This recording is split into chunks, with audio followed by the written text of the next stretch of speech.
रहे हैं। थप्पड़ मारा तो थप्पड़ मारने का पाप नहीं लगेगा? नहीं, बिल्कुल नहीं। जीवन में होने वाली कोई भी घटना, भले वो कितने टफ क्यों ना जान पड़ती हो, है तो आपकी भलाई के, क्यों ना जान पड़ती हो, है तो आपकी भलाई के। तो इन्होंने तो बड़ा एक 3 शब्द में ही पूरा योग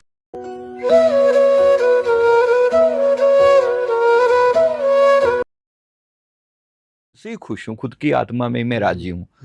तो बिल्कुल अकेले बैठे हैं वहां पे। जापान में तो टाइम मिल जाया करता था, भाई अगर छुट्टी है तो कहाँ जाएंगे।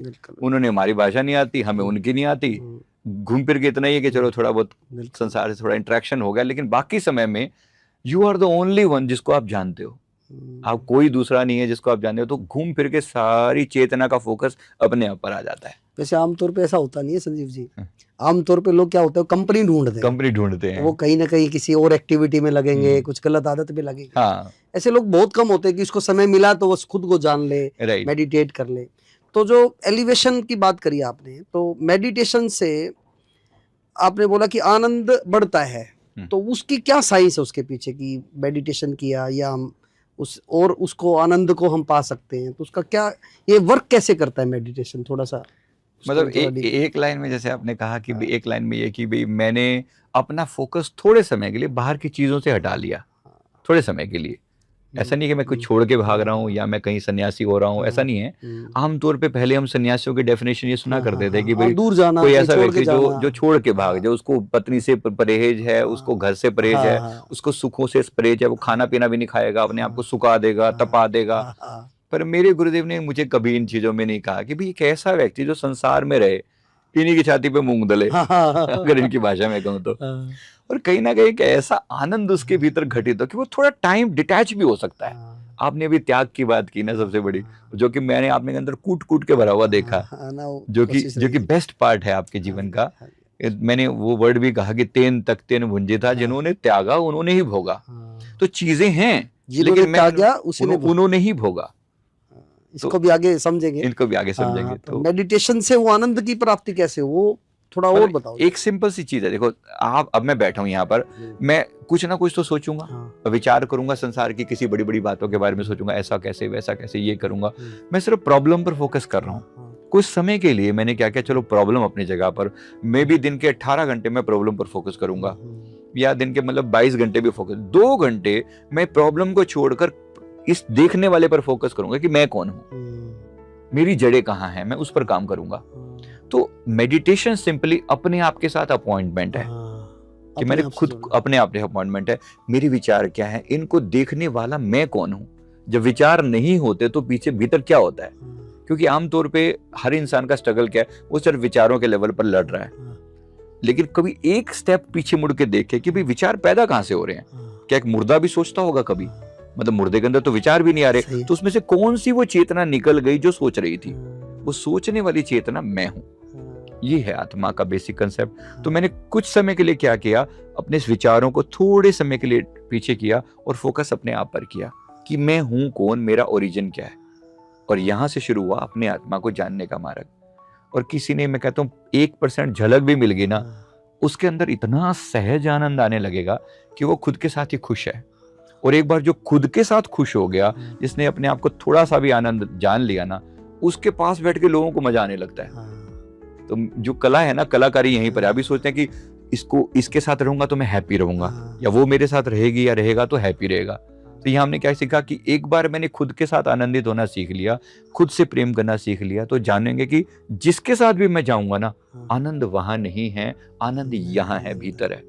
तो बस इस बात को जान लेने का नाम ही स्पिरिचुअलिटी है कि आनंद का सोर्स मेरे अंदर है, से जुड़ना, न कि किसी दूसरे के पास है। दूसरा सिर्फ उसको प्रूव कर देता है, दूसरा सिर्फ उसको ऐड ऑन कर देता है। मैं आनंदित हूँ, कोई ऐसा व्यक्ति मेरे सामने आके बैठ गया जिसने मेरे से कोई जिज्ञासा करी, सवाल किया, हो सकता है मैंने उसकी कोई हेल्प करके, तो जीवन में मेरा आनंद बढ़ गया।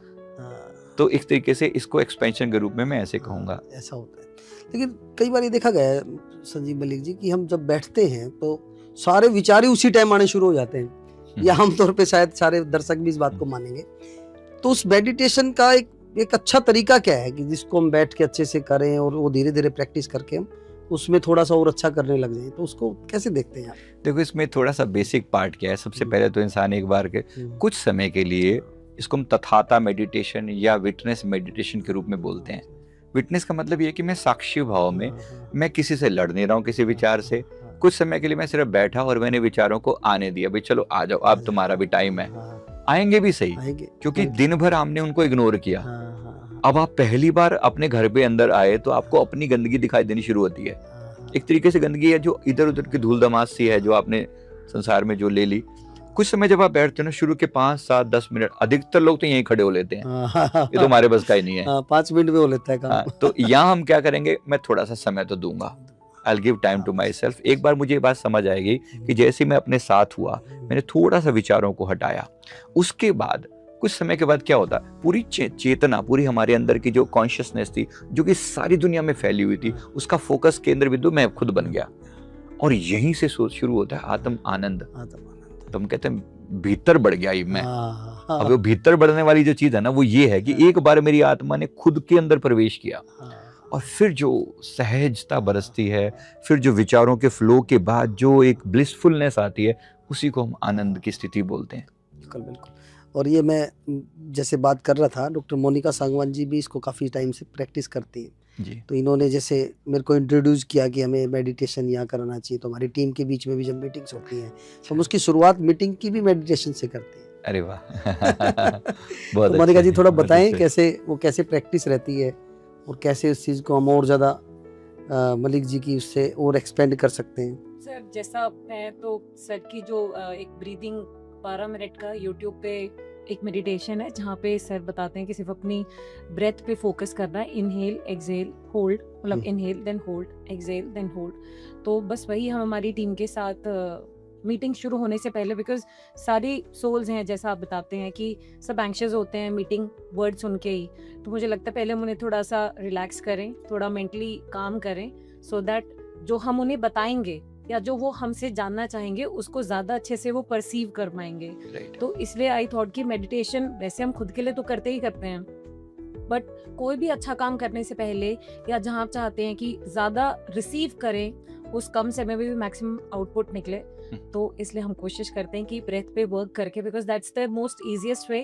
अब हम ये कहें कि आप बिंदु पे फोकस करें ये कर, तो शायद वो हर किसी की बस की नहीं होता है, बट सांस तो हम सभी ले ही रहे हैं, everybody is aware of it, after Covid तो हर कोई हो ही गया है। राइट। तो इसमें मुझे लगता है ये सबसे इजी वे होता है अपनी ब्रेथ पे फोकस करना।